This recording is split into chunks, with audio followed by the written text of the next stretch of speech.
لا حول ولا قوة إلا بالله العلي العظيم. أعوذ بالله السميع العليم من الشيطان اللعين الرجيم. بسم الله الرحمن الرحيم. الحمد لله الذي علا في توحده ودنا في تفرده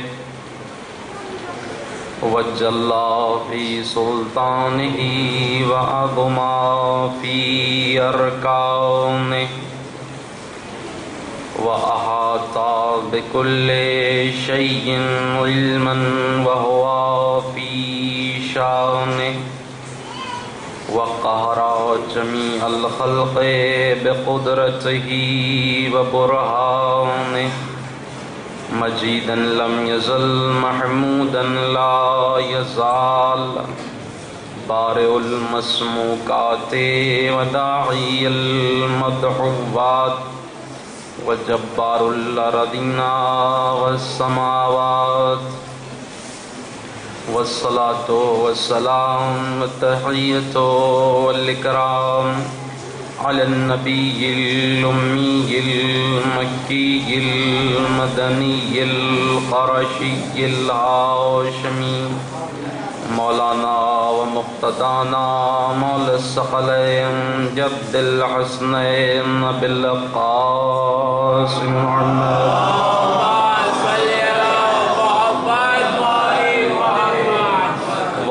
الطيبين الطاهرين المعصومين المظلومين المنتجبين المنتخبين ولعنة الدائمة على أعدائهم ومنكر فضائلهم الشاكين فيهم والمنعرفين عنهم أجمعين إلى يوم الدين. أما بعد فقد قال الله تبارك وتعالى في كتابه الكريم وهو أصدق الصادقين. بسم الله الرحمن الرحيم.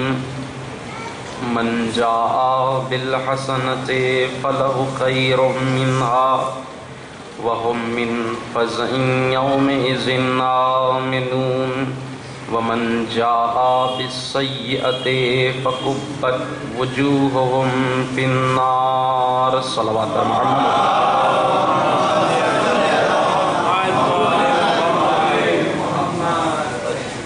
ہمارے اور آپ کے درمیان کی جو گفتگو ہے وہ عشق علی اور ہم کے عنوان سے ہو رہی ہے.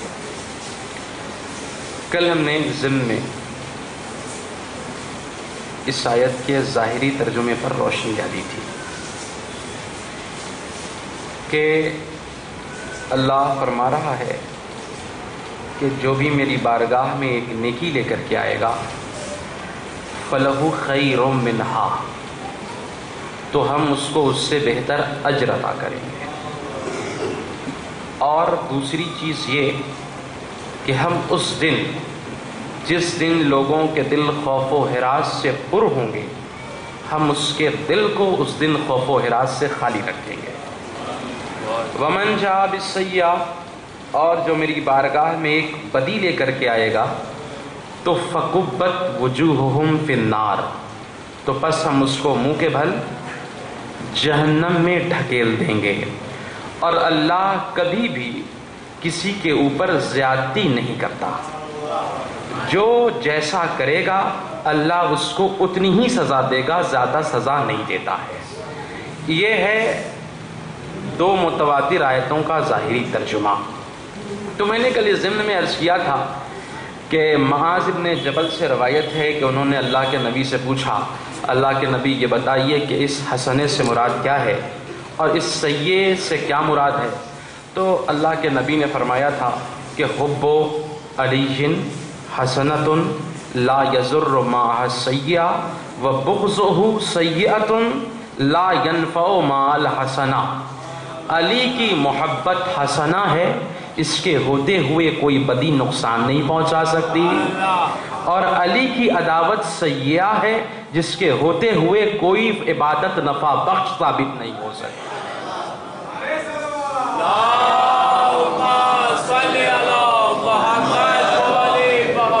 لیکن چلتے چلتے میں نے یہ کہا تھا کہ کیا اس کا مطلب یہ ہے کہ عاشق علی، محب علی جو چاہے گناہ کرے، کیا وہ آزاد ہے؟ دیکھیے اس وقت ایسا ماحول چل رہا ہے کہ لوگ عشق کے نام پر، یعنی عشق علی کے نام پر ہر چیز کو جائز تصور کرتے ہیں، اور وہ یہ کہتے ہیں کہ بھیا گناہ بھی کرتے رہو، عشق علی بھی کرتے رہو، جھوٹ بھی بولتے رہو، عشق علی بھی کرتے رہو، اس لیے کہ عشق علی نجات کا سبب ہے۔ یقیناً نجات کا سبب ہے، لیکن کب ہے؟ انشاءاللہ کچھ حدیثیں میں لکھ کر کے لے آیا ہوں، وہ آپ کے سماعتوں کی نظر کروں گا، لیکن پہلے یہ جان لیجئے کہ عشق علی کس کے دل میں آتا ہے۔ ایک صلوات پڑھیں محمد والے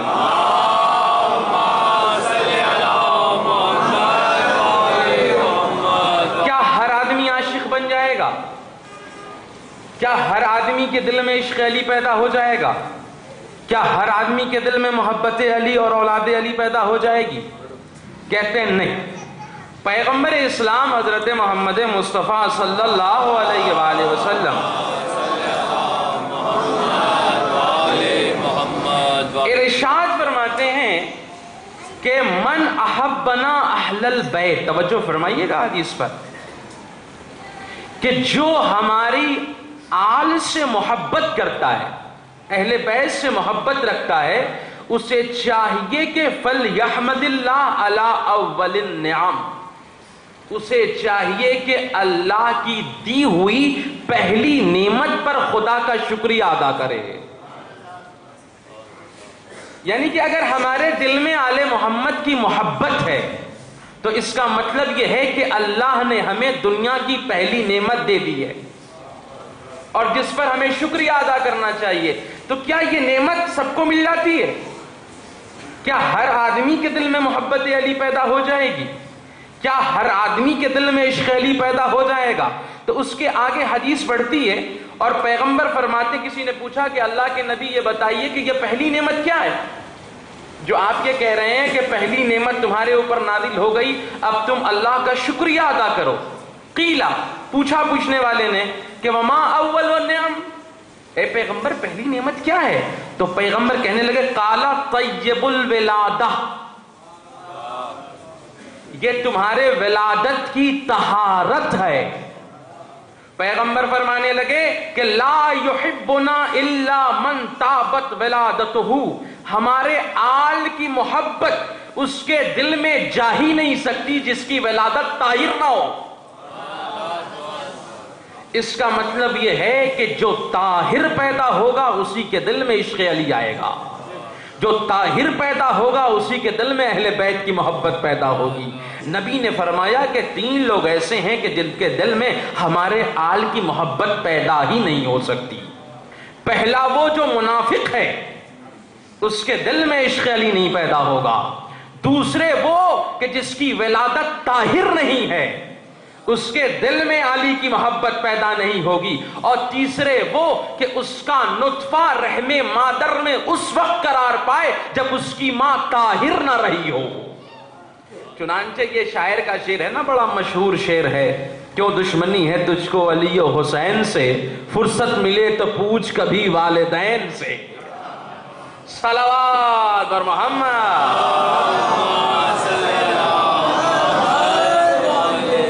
تو عشق علی کس کے دل میں آئے گا؟ جس کی ولادت طاہر ہو، جس کی ولادت پاکیزہ ہو، اس لیے کہ عشق علی وہاں نہیں جاتا جہاں نجاست ہو۔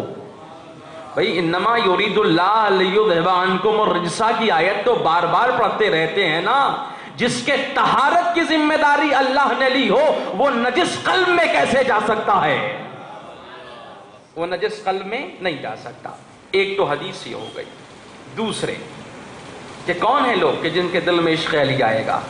تو اب حدیث کہتی ہے حضرت علی ابن ابی طالب علیہ السلام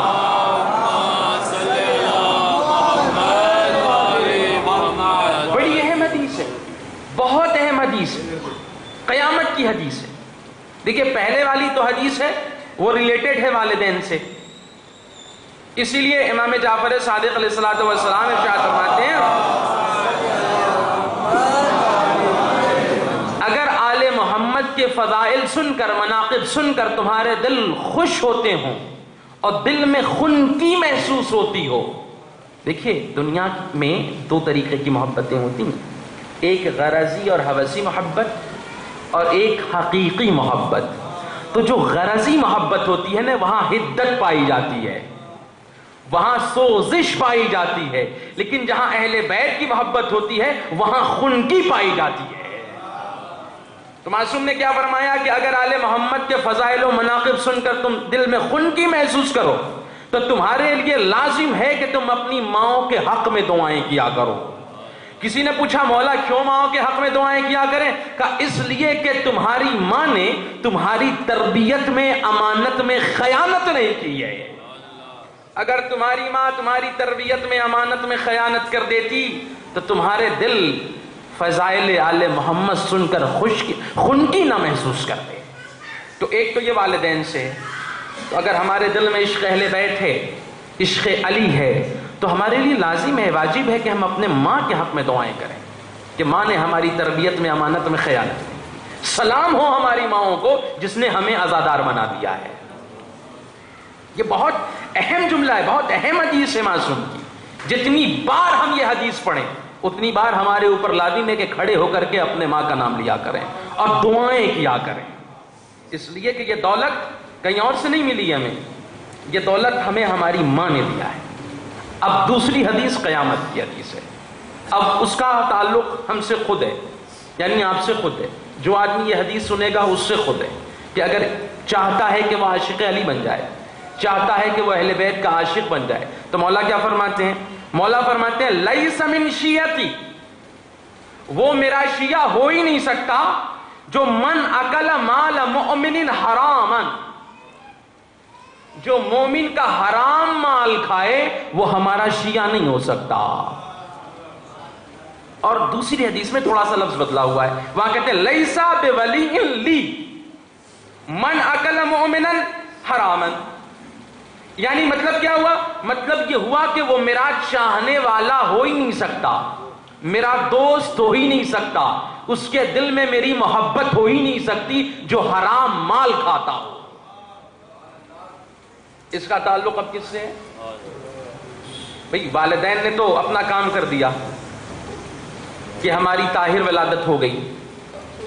اب ہماری ذمہ داری ہے کہ ہم اپنے پیٹ کو رزق حرام سے بچائیں. اگر کوئی انسان رزق حرام بھی کھاتا رہے اور کہے ہم عاشق علی ہیں تو جھوٹا ہے. اس لیے کہ مال حرام اور عشق علی ایک جگہ جمع نہیں ہو سکتے، قطعاً نہیں جمع ہو سکتے. بھئی یتیم کا بھی مال کھا رہا ہے، مسکین کا بھی مال کھا رہا ہے. یہ مسکین بھائی نہیں، ہم لوگ کھاتے رہتے ہیں. ایک صلوات پڑھیں محمد والے محمد پہ. دیکھیے ایک بلند صلوات پڑھیں محمد والے محمد پہ.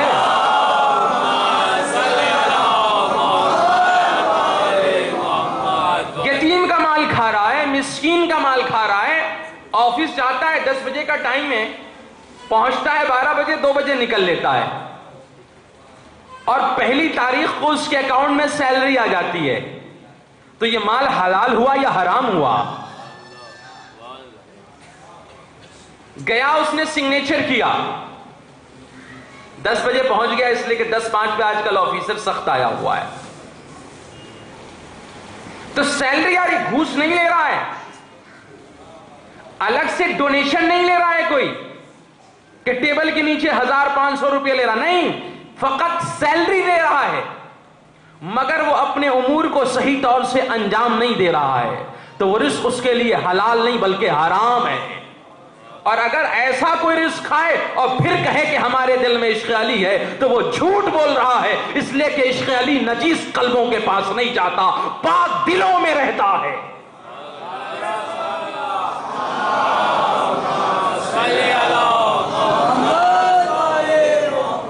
اس کا تعلق ہم سے. تو اب عشق علی کے لیے بنیادی 2 چیزیں کیا ہوئیں؟ نطفہ پاک ہو اور پیٹ میں مال حلال ہو، حرام نہ ہو. اسی لیے متواتر احادیث آئی ہیں اور جس میں یہ کہا کہ اپنے بچوں کو یہ نہیں کہ مرغا مسلم کھلاؤ، تو من و سلوا کھلاؤ، تیتر و بٹیر کھلاؤ، بادام کھلاؤ، اخروٹ کھلاؤ، نہیں، جتنا کھلاؤ مال حلال کھلاؤ. اگر مال حرام کے قریب لے گئے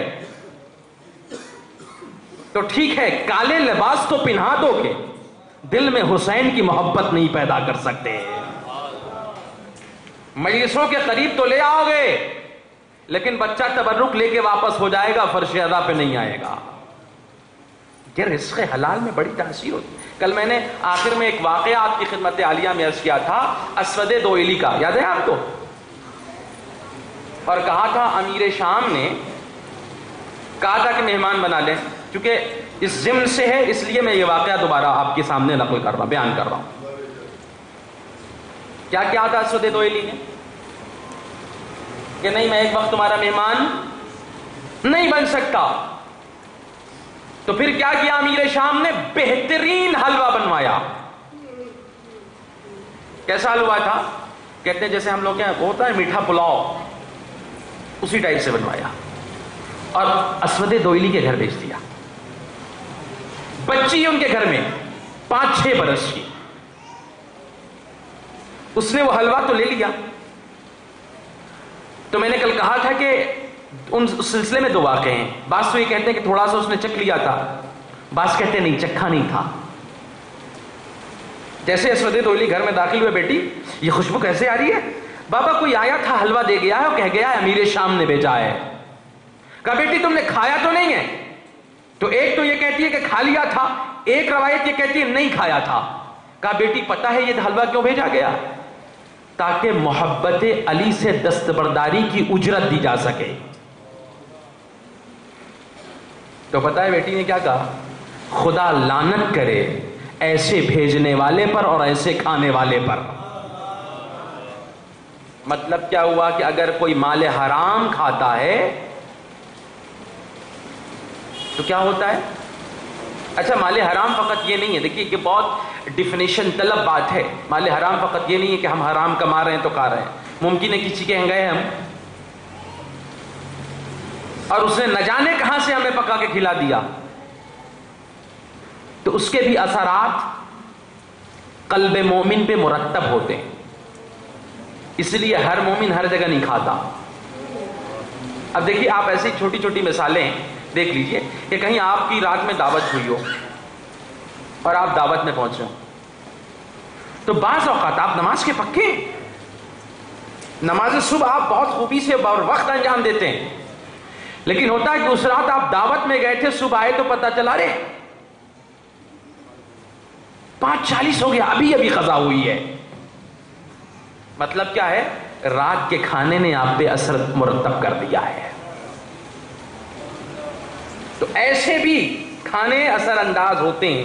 تو اب ظاہر ہے کہ جتنا اس میں حرام ملا ہوگا اتنا دین و شریعت سے دوری ہوتی چلی جائے گی. تو نطفہ طاہر ہو، رزق حلال ہو تو انسان عاشق علی بھی بن جائے گا، عاشق رسول بھی بن جائے گا، عاشق اہل بیت بھی بن جائے گا. تو اب یہ ہو گئی عشق. تو اگر ہم نے یہ 2 چیزیں پوری کر لی تو اب ہم ایک اسٹیپ آگے بڑھ گئے، ایک منزل ہم آگے بڑھ گئے کہ اب ہم عاشق ہو سکتے ہیں. اگر ہمارا پیٹ مال حرام سے خالی ہے اور نطفہ پاکیزہ ہے تو اب ہم ایلیجیبل ہیں عاشق علی ہونے کے، ایلیجیبل ہو گئے آپ. اب آئیے، اب ہم نے دعویٰ شروع کیا کہ ہم تو عاشق علی ہیں، جو چاہے گناہ کریں، جو چاہے معصیت کریں. تو اب ذرا دیکھیے معصوم نے وہاں پھٹکار لگائی ہے. کیا سمجھتے ہو؟ دیکھیے معصوم کیا فرماتے ہیں. امام محمد باقر علیہ الصلوۃ والسلام،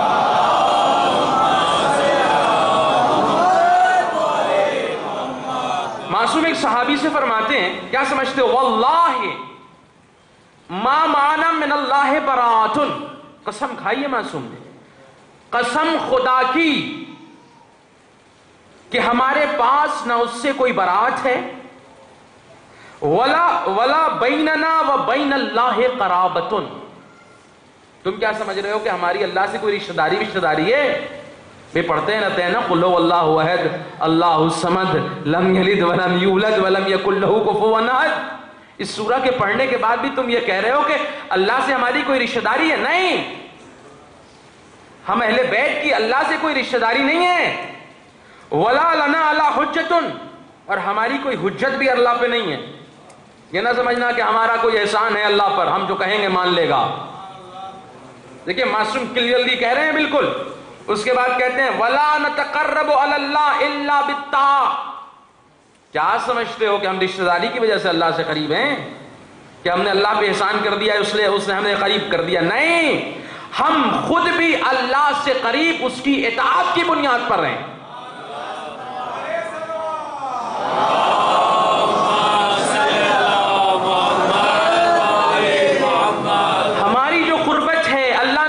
فضیلت بخشی ہے، اللہ نے جو ہمیں کمال بخشا ہے، اللہ نے جو ہمیں امتیاز بخشا ہے، یہ اس لیے نہیں بخشا ہے کہ ہماری کوئی ان سے رشتہ داری ہے اس لیے بخش دیا ہے، بلکہ خود ہم بھی جو اللہ سے قریب ہیں اس کی اطاعت کی بنیاد پر قریب ہیں. تو جب ہم خود اطاعت کی بنیاد پر قریب ہیں تو تمہیں کون پوچھنے والا ہے؟ کوئی پوچھے گا؟ حدیث کا سلسلہ آگے بڑھا، کہنے لگے فمن کان منکم مطیعا تنفعہ ولایتنا. اگر کوئی اللہ کی اطاعت کرے تو یقیناً ہماری ولایت اسے فائدہ پہنچائے گی. اب دوسرا رخ حدیث کا سن لیجئے، کیا ہے؟ وَمَنْ كَانَ مِنْكُمْ عَاصِيًا لِلَّهِ لَمْ تَنْفَعُهُ وِلَایَتُنَا. اور اگر کوئی معصیت پروردگار کرے اور سمجھے کہ عشق علی کام آ جائے گا، محبت علی کام آ جائے گی، تو یہ سمجھ لینا ہماری ولایت اس کے لیے نہیں ہے. جو اللہ کا نہیں ہو سکتا وہ میرا کیا ہوگا؟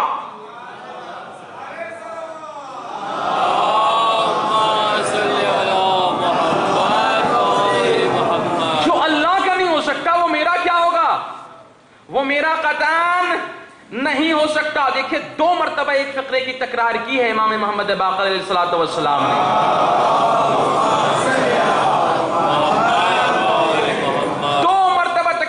کہنے لگے وَيْحَكُمْ لَا تَغْتَرُّوا، وَيْحَكُمْ لَا تَغْتَرُّوا.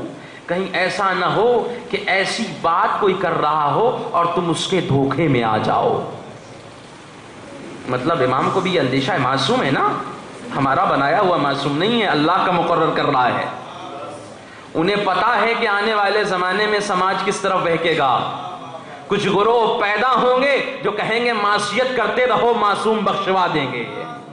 تو معصوم نے 2 مرتبہ کہا وَيْحَكَ لَا تَغْتَرُّوا. دیکھو ایسے لوگوں کے دھوکے میں نہ آ جانا. یہ بار بار کہیں گے گناہ بھی کرتے رہو، جھوٹ بھی کرتے رہو، عاشق علی بھی بنے رہو گے. نہیں، وہ عاشق علی نہیں بنا رہے گا. سمجھ گیا؟ تو یہ گروہ کے اوپر ایک دم امام نے تالا لگا دیا. 2 مرتبہ اندیشے کا اظہار کیا ہے کہ مجھے معلوم ہے نا یہ میرے چاہنے والے بڑے بھولے بھالے ہیں. وَيْحَكُمْ لَا تَغْتَرُّوا، دھوکے میں نہ آ جانا. وَلَوْ امامہ پہن کے آئے یا ٹوپی پہن کے آئے. بھئی دیکھیے شیطان سنیما گھر میں بہکانے نہیں جاتا، وہاں تو خود ہی بڑے بڑے شیطان بیٹھے ہیں. شیطان بہکانے کہاں جاتا ہے؟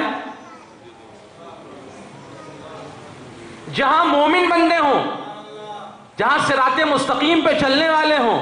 وہ مسجد میں آئے گا یا منبر پہ آئے گا تو کبھی لباس دیکھ کے دھوکہ نہ کھائیے گا. اس کی باتوں کو دیکھیے گا کہ قرآن کے مطابق ہے کہ نہیں، حدیث کے مطابق ہے کہ نہیں. وَيْحَكُمْ لَا تَغْتَرُّوا، وَيْحَكُمْ لَا تَغْتَرُّوا، قیامت کا جملہ ہے. دھوکہ نہ کھا جانا.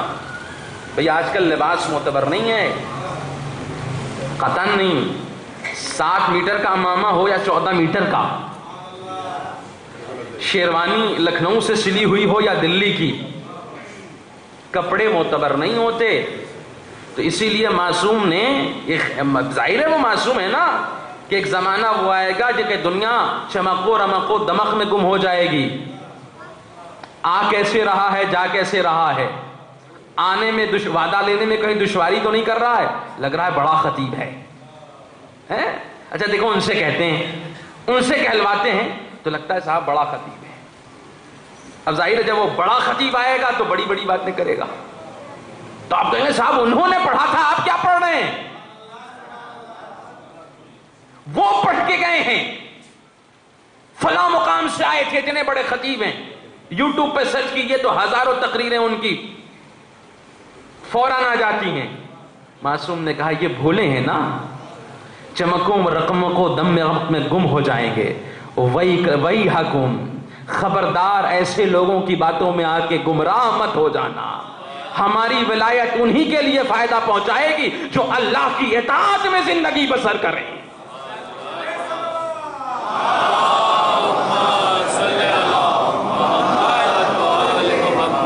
کچھ لوگ عشق علی کرتے ہیں, علی سے محبت کرتے ہیں, علی سے پیار کرتے ہیں. وہ کہتے ہیں کہ ہم اس لیے پیار کرتے ہیں کہ وہ اتنا باکمال ہے, اتنا بافضیلت ہے. نو ڈاؤٹ علی بافضیلت ہے. بعض لوگ تو یہاں تک کہتے ہیں کہ ہم اللہ سے بھی اس لیے پیار کرتے ہیں کہ ہم علی سے پیار کرتے ہیں. اٹ از رانگ, غلط ہے. علی سے ہم کیوں پیار کرتے ہیں؟ علی سے ہم کیوں عشق کرتے ہیں؟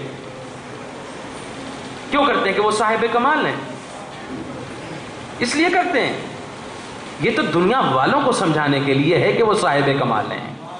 یہ ان کو سمجھانے کے لیے ہے جو اللہ کو نہیں سمجھتا, رسول کو نہیں سمجھتا.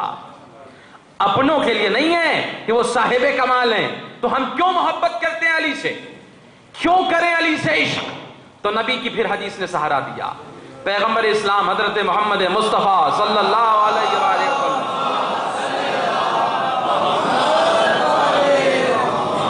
کیوں محبت کریں؟ تو نبی فرمانے لگے کہ احب اللہ لما یغبوکم بہی من نعمہ, اللہ سے محبت کرو. کیوں محبت کریں؟ اس لیے کہ وہ تمہارے اوپر اتنی نعمتیں جو نازل کرتا ہے. کون ہے نعمتیں نازل کرنے والا؟ ایک جسم انسانی میں 16,000 سے لے کر 18,000 تک نعمتیں ہیں. کتنی ہیں؟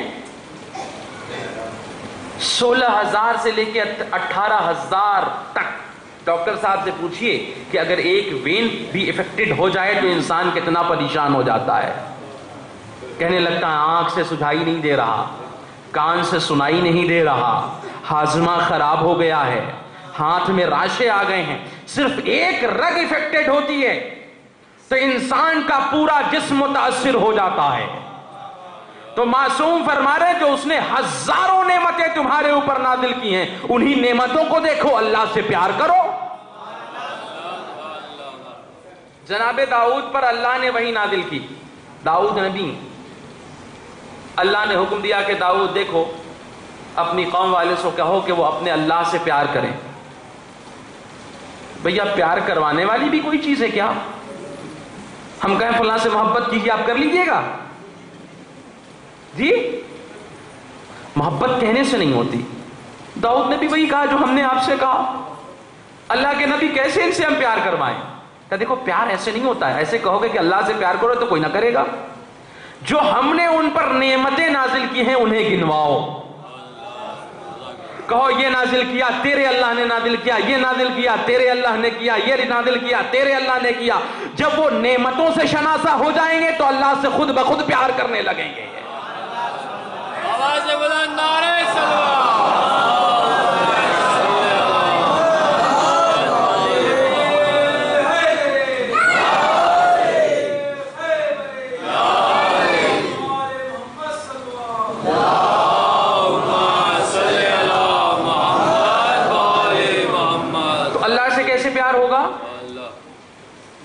نعمتیں دیکھیں نا اللہ نے کتنی نعمتیں نازل کی ہیں ہمارے اوپر. مولا کائنات نے خطبے میں فرمایا نا کہ اس کی اتنی نعمتیں ہیں کہ انسان اسے شمار بھی نہیں کر سکتا, شمار نہیں کر سکتا. جدھر دیکھیے سب اللہ کی نعمت. کتنی نعمتیں آپ دیکھیے گا. جو آپ بیٹھے ہیں وہ بھی اللہ کی نعمت ہے, جو آپ سانس لے رہے ہیں وہ بھی اللہ کی نعمت ہے, جو سانس باہر پھینک رہے ہیں وہ بھی اللہ کی نعمت ہے. خدا نہ کرے اللہ کسی کو مریض کرے یا کوئی بیمار ہو, اللہ مریض نہیں کرتا, خود انسان اپنے ہی کمی کی بنیاد پر مریض ہوتا ہے. کیا بھئی سانس نہیں لی جا رہی ہے, آکسیجن کی ضرورت ہے. اچھا اب آکسیجن سے بھی کام نہیں چلے گا, وائٹ پائپ کی ضرورت پڑ جائے گی. وائی پائپ سے بھی کام نہیں چلے گا، اب وینٹیلیٹر پہ ڈالنا پڑے گا۔ میں نے کہا ڈاکٹر صاحب 1 گھنٹے کا کیا لیں گے؟ ڈاکٹر صاحب قیمت بتائیے کیا ہے؟ کہنے لگے ایک گیس کی قیمت کم سے کم 800-900 تو آتی ہے نا۔ یہ تھوڑے بہت بیمار کے لیے ہے، آگے بڑھ جائیے گا تو پیسے بڑھتے چلے جائیں گے، اتنی بل بڑھ جائے گی آپ کہیں گے مولانا کمر توڑ دیا مرض نے۔ آپ جو دن بھر ساتھ لیتے ہیں اللہ کتنے بار پیسے آپ سے مانگتا ہے؟ ایک سانس اندر آئی، ایک سانس باہر گئی، یہ اللہ کی بہت بڑی نعمت ہے۔ شادی نے کہا تھا نا جو ایک سانس تم باہر لیتے ہو اس کا بھی اللہ کا شکریہ ادا کرو، جو باہر پھینکتے ہو اس کا بھی اللہ کا شکریہ ادا کرو۔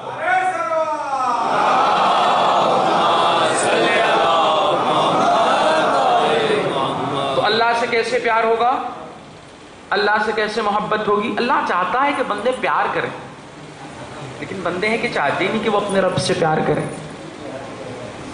کبھی انشاءاللہ موقع ملا تو چونکہ عنوان میں داخل نہیں ہے، ضمناً بات آ گئی ہے تو عرض کر رہا ہوں، کبھی انشاءاللہ موقع ملا تو بتاؤں گا کہ اللہ کیسے چاہتا ہے کہ بندہ اس کا پیار کرے اس سے۔ وہ نہیں چاہتا کہ اس کا بندہ اس کے غیر سے پیار کرے۔ کہتا ہے اللہ کہ اگر میرا بندہ کوئی مجھ سے عشق کرتا ہے نا تو میں خود اس کا معشوق نہیں بنتا، عاشق بن جاتا ہوں۔ معشوق نہیں، عاشق بن جاتا ہوں۔ تو اللہ کی نعمتیں دیکھیے پھر اللہ سے پیار ہو جائے گا۔ تو اللہ سے ہم کیوں پیار کریں؟ کیوں پیار کریں اللہ سے؟ اس لیے کہ اس نے بہت ساری نعمتیں ہم پر نازل کی ہیں۔ اب یہ سلسلے حدیث آگے بڑھی اور نبی فرمانے لگے وَأَحِبُّونِي لِحُبِّ اللَّهِ، اور مجھ سے اس لیے پیار کرو کہ اللہ سے پیار کرتے ہو۔ سلسلے حدیث اور آگے بڑھی، کہنے لگے وَأَحِبُّ أَهْلَ بَيْتِي لِحُبِّي، اور میرے اہل بیت سے اس لیے عشق کرو کہ مجھ سے عشق کرتے ہو۔ تو اب ہم علی سے عشق کیوں کرتے ہیں؟ اس لیے کہ رسول سے عشق کرتے ہیں۔ رسول سے عشق کیوں کرتے ہیں؟ اس لیے کہ اللہ سے عشق کرتے ہیں۔ اللہ سے عشق کیوں کرتے ہیں؟ اس لیے کہ وہ اپنی نعمتیں ہم پر نازل کرتا ہے۔ یہ الگ بات ہے کہ کبھی کبھی علی کی صورتوں میں نعمت کو تمام کر دیتا ہے۔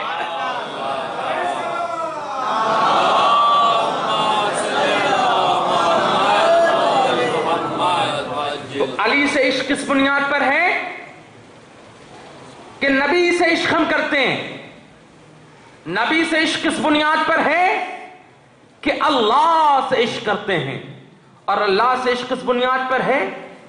کہ وہ نعمتیں ہم پر نازل کرتا ہے۔ اور اسی عبادت کی تھوڑی سی اختلاف کے ساتھ دوسری حدیث بھی ہے جس میں تھوڑا سا اضافہ ہے، فوالذی نفسی بیدہ لو ان رجلا سفنا بین الرکن والمقام صائما وراکعا وساجدا ثم لقي اللہ غیر محب لأہل بیت لن ينفعوا ذلك، اگر کوئی اس صورت میں مر جائے، قسم خدا کی، نبی فرما رہے ہیں قسم خدا کی جس کے قبضے قدرت میں میری جان ہے، اگر کوئی شخص اس صورت میں مر جائے کہ رکن و مقام کے درمیان میں رکوع کرتا ہو، سجدہ کرتا ہو، روزے کی حالت میں ہو، اور وہ مر جائے اور علی سے محبت نہیں رکھتا تو اس کی عبادت اسے کوئی فائدہ نہیں پہنچانے والی ہے۔ لازمی شے کیا ہے؟ عشق علی۔ لیکن کیوں ہوگی؟ کیوں ہوگی علی سے محبت؟ اس لیے کہ نبی سے محبت ہے۔ چونکہ اس عنوان کو میں نے اس لیے چنا ہے کہ اس سلسلے میں چونکہ ہر آدمی جوان ظاہر ہے کہ بہت ہی جسے آپ کہہ لیجیے ہاٹ ٹاپک ہے، بہت جذباتی عنوان ہے عشق علی، اور اس عنوان سے اکثر جوان بہک جاتے ہیں۔ اور حقیقت سے انحراف کرنے کے لیے کچھ ایسے ہمارے جذباتی ذاکرین بھی ہیں جو تخیلاتی باتوں کو، وہ اصل میں مجلسوں کو یا ممبروں کو وہ اپنی ذمہ داری نہیں سمجھتے۔ وہ سمجھتے ہیں کہ ایک افسانہ ہے، سنا دیا جائے اور زیادہ سے زیادہ داد و تحسین لے لی جائے۔ تو میں نے سوچا کہ کم سے کم ہمارا جوان یہ تو سمجھ سکے کہ عشق علی کیا ہے، کیسے عشق کرنا ہے علی سے۔ لیکن یقین جانیے کہ تاریخ اسلام کا ہی نہیں بلکہ تاریخ انسانیت کی اگر سب سے بڑی مظلوم کوئی ذات ہے تو وہ علی کی ذات ہے، علی کی ذات۔ اس زمانے میں مولا مظلومیت کا نشانہ تھے دشمنوں کے ذریعے سے، لیکن آج مولانا نشانہ ہیں عاشقوں کے ذریعے سے۔ غور کیجئے گا اس جملے پہ جانا۔ 1400 سال ہو گئے نا، 30 عام الفیل، آج کیا چل رہا ہے؟ 1440، 1400 سال گزر گئے، کچھ دن میں 1500 سال میں داخل ہو جائیں گے۔ آپ کو حیرت نہیں ہوتی کہ لوگ کہتے ہیں کہ ہم علی سے عشق کرتے ہیں، علی سے پیار کرتے ہیں اور علی کو پہچانتے تک نہیں؟ انہیں یہ پتا نہیں ہے کہ علی بندہ ہے کہ اللہ ہے۔ یہ مولا کی مظلومیت نہیں ہے تو اور کیا ہے کہ 1400 سال گزر گئے، علی علی کرنے والوں کو یہ بھی نہیں پتا ہے کہ علی بندہ ہے یا اللہ ہے۔ اس لیے مولا نے فرمایا ہلک فیہ رجلان، میرے سلسلے میں 2 گروہ ہلاک ہو گئے، ایک وہ محب غال و مبغض قال، ایک وہ جو مجھ سے محبت تو کرتے ہیں لیکن مجھے حد سے بڑھا دیتے ہیں، اور ایک وہ جو مجھ سے عداوت کرتے ہیں اور عداوت میں میری فضیلتوں کو چھپا لیتے ہیں۔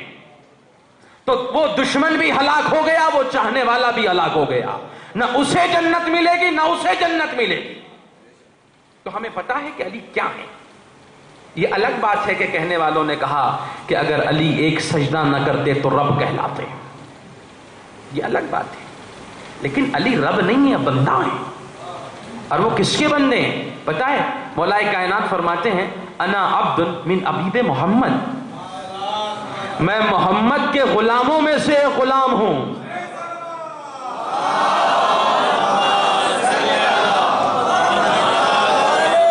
تو میں یہاں پہ ایک جملہ کہتا ہوں کہ جب زمانہ محمد کے غلاموں میں سے غلام علی کو نہ پہچان سکا تو رسول کو کیا پہچانے گا؟ جب زمانہ رسول کو نہیں پہچان سکتا تو اللہ کو کیا پہچانے گا؟ یہ بہت آسان چیز نہیں ہے، بہت آسان چیز نہیں ہے۔ آپ اور ہم دعوے تو کرتے ہیں کہ ہم عاشق علی، اور ہم کیا کرتے ہیں؟ علی کو اللہ سے ملا دیتے ہیں۔ بعض لوگوں کا یہی تو خیال ہے نا کہ علی نعوذ باللہ استغفر اللہ یعنی اللہ۔ ان کو بتائیے کہ علی اللہ نہیں بلکہ علی اللہ کے پہچاننے کا ذریعہ ہے۔ جو علی تک آ گیا وہ اللہ تک پہنچ گیا، جو علی تک نہیں آیا وہ اللہ تک نہیں پہنچا۔ بھئی حدیث قدسیہ بھی تو ہے نا، کنتو کنزم مخفیہ، میں ایک چھپا ہوا خزانہ تھا، میں نے چاہا کہ میں پہچانا جاؤں تو میں نے ایک مخلوق کو پیدا کیا، لفظ بدل دوں، چند تصویروں کو بنایا۔ بھئی پہچانا کس کے ذریعے سے جاتا ہے؟ تصویروں کے ذریعے سے۔ بھئی ایسے سمجھ لیجئے کہ آپ کے یہاں بچے ہوں گے ماشاءاللہ گھر میں، ٹیچر آتا ہے پڑھانے کے لیے، تو وہ ہندی کی منوہر پتی ہو یا اردو کا بغدادی قاعدہ ہو یا پھر انگلش کی کوئی بیسک بک ہو، تو کیا پڑھاتا ہے ٹیچر؟ کہتا ہے اے فار ایپل، الف سے انگور، آ سے آم، یہ تو پڑھاتا ہے نا۔ میں اس ٹیچر سے کہوں گا جناب آپ پڑھا کیا رہے ہیں؟ جو بچہ اے نہیں پڑھ سکتا وہ ایپل کیا پڑھے گا؟ جو بچہ الف نہیں پڑھ سکتا وہ انگور کیا پڑھے گا؟ تو استاد پلٹ کے کیا کہتا ہے؟ جناب والا میں انگور نہیں پڑھا رہا ہوں بلکہ انگور دکھا کر الف کو پہچنوا رہا ہوں۔ میں ایپل نہیں پڑھا رہا ہوں، ایپل دکھا کر کے میں اے پہچنوا رہا ہوں۔ تو اللہ نے کہا میں چھپا ہوا خزانہ تھا، میں نے چاہا کہ میں پہچانا جاؤں تو میں نے چند تصویروں کو پیدا کیا تاکہ اس کے ذریعے سے میں پہچانا جاؤں۔ تو وہ تصویر ایسی تھی کہ اللہ نے کہا پہلے محمد کو پہچانو، جب محمد کو پہچان لو گے تو محمود خود خود بخود سمجھ میں آ جائے گا. پہلے علی کو پہچانو پھر اعلیٰ سمجھ میں آ جائے گا. پہلے فاطمہ کو پہچانو پھر فاطر السماوات سمجھ میں آ جائے گا. پہلے حسین کو پہچانو خدیم الاحسان سمجھ میں آ جائے گا. پہلے سید الساجدین کو پہچانو مسجود سمجھ میں آ جائے گا. پہلے سریع الرضا کو پہچانو خود وہ پہلے رضا کو پہچانو پھر سریع الرضا سمجھ میں آ جائے گا.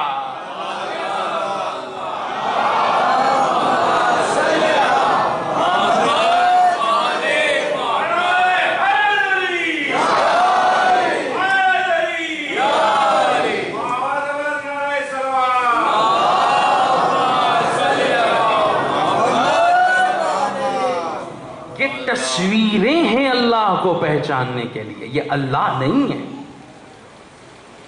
یہ رب نہیں ہے, یہ خالق نہیں ہے. اللہ نے ان کو بنایا تاکہ ان کے ذریعے سے اللہ پہچانا چاہے.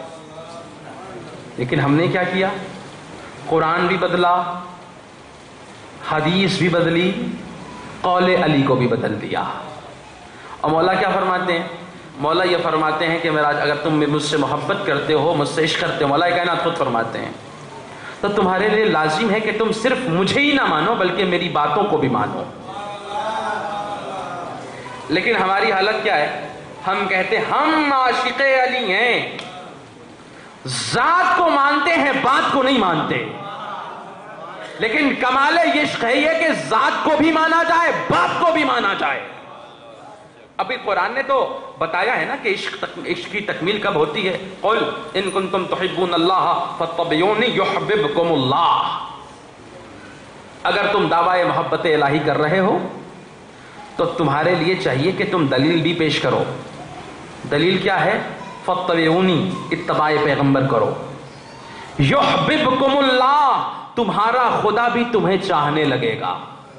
کمال عشق کیا ہے؟ کمال محبت کیا ہے کہ فقط حبیب محبت کا دھم بھرتا رہے؟ نہیں, کمال محبت یہ نہیں ہے ہم کہتے رہیں کہ ہم آپ کو بہت چاہتے ہیں. ارے آپ بھی تو تصدیق کریں کہ ہم آپ کو چاہتے ہیں, آپ مجھے چاہتے ہیں. کمال عشق یہ ہے کہ عاشق کہے کہ ہم معشوق کو چاہتے ہیں اور معشوق یہ کہے کہ ہم عاشق کو چاہتے ہیں. تب جا کے عشق کی تکمیل ہوگی. میں یہاں اس مقام پہ ایک جملہ کہتا ہوں, وہ اور قومیں ہوں گی جن کی عشق کی تصدیق کرنے والا کوئی موجود نہیں ہے. ہمارے عشق کی تصدیق کرنے والا پردے غیب میں موجود ہے.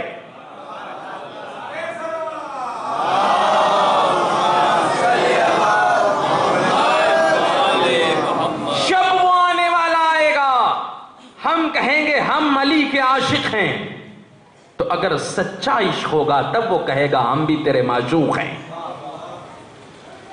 میں نے بارہا کہا ہے کہ عشق علی لفاظیوں پہ نہیں چلتا, محبت علی دعووں پہ نہیں چلتا. یہاں زبان سے کہنے کی ضرورت نہیں ہے کہ ہم عاشق علی ہیں, یہاں تو کردار بولتے ہیں کہ ہم عاشق علی ہیں. دربار دشمن کا ہو, ابو اسود دوئلی دربار امیر شام میں بیٹھا ہو, لب خاموش ہوں لیکن کردار اچک اچک کے کہہ رہے ہو کہ یہ عاشق علی ہے.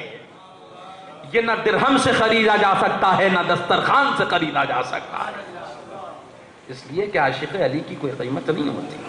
اور انشاءاللہ آنے والے تقاریر میں جہاں بھی 3 دن کا بھی وقت ہے اور جو موقع ملے گا تو میں بتاؤں گا کہ عاشق علی ہوتے کیسے ہیں, کیسے ہوتے ہیں, کیسا کردار ہے ان کا.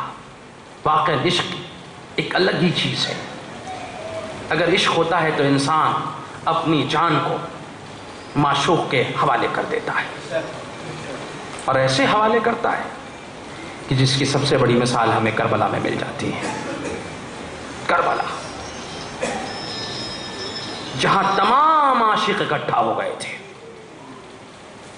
کیا کسی کا عشق کم تھا؟ جب مولا نے شب عاشور چراغ کو گل کیا ہے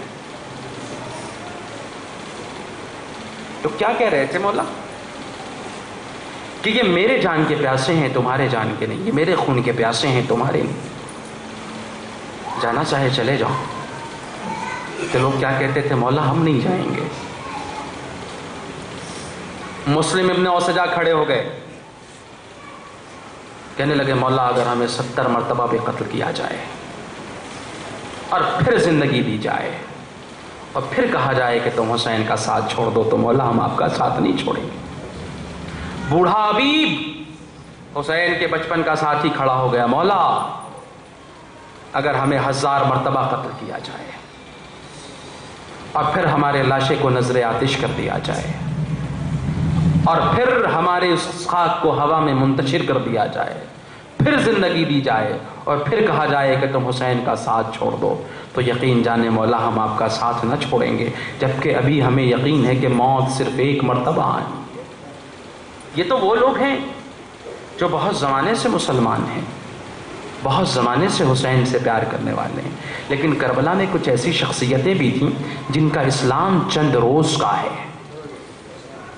وہب کلبی آپ جب گنیں گے تو اسلام فقط 17 یا 18 دن کا ہے روز عاشور، لیکن مادر وہب کلبی سے کیا کہتی، بیٹا جاؤ حسین پر اپنی جان کو نچھاور کر دو۔ یہ سچے عاشق ہیں، یہ سچی محبت کرنے والے لوگ ہیں، انہیں نہ جنت چاہیے، بیٹے جاؤ اپنی جان نچھاور کر دو۔ زوجہ ابھی چند دن شادی ہوئے، جب وہب کلبی اجازت لے کے چلنے لگے تو زوجہ نے دامن پکڑ لیا، سید و سردار آپ تو جا رہے ہیں لیکن ہمیں کس کے سہارے چھوڑے جا رہے ہیں؟ مطلب یہ نہیں تھا کہ ہم بے سہارا ہو جائیں گے، مطلب یہ تھا وہب کلبی آپ نے تو جنت کا راستہ چن لیا ہے، لیکن آپ وعدہ کرتے جائیے کہ جب روز محشر آپ کے حصے میں جنت آ جائے گی تو آپ ہمیں روز محشر تنہا چھوڑ کے نہ جائیں گے۔ اور وہب کلبی کا ہاتھ پکڑا اور حسین کی بارگاہ میں لے گئیں اور کہا کہ مولا حسین کے سامنے آپ وعدہ کی۔ وہب کلبی نے وعدہ، یہ عاشق ہیں، بس چند جملے مصیبت کے پڑھوں گا اور تخفیف زحمت۔ راوی کہتا ہے وہب کلبی میدان کاردار میں آئے، بڑھ بڑھ کے حملہ کرتے رہے اور اس کے بعد پھر اپنی ماں کے بارگاہ میں آ کے کہتے، اماں اب تو خوش ہے نا، اماں اب تو دودھ بخش دے گی نا۔ وہب کلبی، ماں میرا سلام ہو کربلا کی ماؤں پر۔ وہب کلبی کی ماں کہتی ہیں، بیٹا ایسے ہم سرخ رو نہ ہوں گے جب تک کہ تم اپنی جان فاطمہ کے لاڈلے پہ قربان نہ کر دو گے۔ بھائی ہماری مائیں کیسی ہوتی ہیں، اگر بچہ باہر سے آ جائے نا، تھوڑا سا زخم لگ جائے تو وہ کچھ پوچھتی نہیں ہیں، بلکہ اپنے دامن سے پہلے اس کے چہرے کے خون کو صاف کرتی ہیں۔ لیکن میرا سلام ہو وہب کلبی کے ماں پر، کچھ نہیں پوچھا، نہ چہرے سے خون صاف کیا، بس کہا میرے لال جا اپنی میدان کربلا میں حسین پہ قربانی دے دے۔ وہب کلبی میدان کاردار میں آئے، چاروں طرف سے وار ہونے لگے، گھوڑے پہ نہ سنبھل سکے، زمین پہ گری، آواز یہ، السلام علیکم یا ابا عبداللہ الحسین، آقا میرا آخری سلام قبول کر لیجئے۔ حسین وہب کلبی کے لاشے پہ پہنچے، لیکن بڑی عجیب روایت دیکھی، زوجہ وہب کلبی لاش وہب کلبی پہ پہنچی، وہب کلبی کی ابھی روح پرواز نہیں کی تھی، تڑپ کے کہتے آقا حسین میری زندگی میں میری زوجہ باہر آ گئی، اسے خیمے میں لے جائیے۔ میں کہوں گا وہب کلبی تجھے اپنی زوجہ کا بڑا خیال ہے، لیکن 11 محرم کے بعد سید زادیاں بے مخنو چادر ہوں گی، اونٹوں پہ سوار کوفے میں اور شہروں میں دیار بدیار پھرائی جائیں گی، نہ سر پہ چادر ہوگی۔ الا لعنت اللہ علی القوم الظالمین، سيعلم الذین ظلموا أي منقلب ينقلبون بعقد الزہرا وابیہا وبعلہا وبنیہا وسر المستودع فیہا۔ خدایا ہمارے اس مختصر سے بزم کو قبول فرما، خدایا ہمارے گناہوں کو معاف فرما، ہمارے والدین کی مغفرت فرما، تمام مومن و مومنات کی مغفرت فرما۔ یا اللہ جو مریض ہیں انہیں شفاء کلی عاجل عنایت فرما، یا اللہ جو محتاج ان کی محتاجیوں کو دور فرما، یا اللہ جو بے روزگار ہیں انہیں روزگار عنایت فرما، یا اللہ جن کی روزی میں تنگی ہے ان کی روزی میں وسعت عنایت فرما، یا اللہ جن کی روزی میں وسعت ہے ان کو جذبہ ایثار و انفاق عنایت فرما، یا اللہ ہم سب کو امام معصومین کے قبور کی زیارت سے مشرف فرما، حج بیت اللہ سے مشرف فرما، امام زمان کے دیدار سے مشرف فرما، امام کے ظہور میں تعجیل فرما، ہم سب کو ان کے اعوان و انصار میں شمار فرما۔ ربنا تقبل منا انک انت السمیع العلیم۔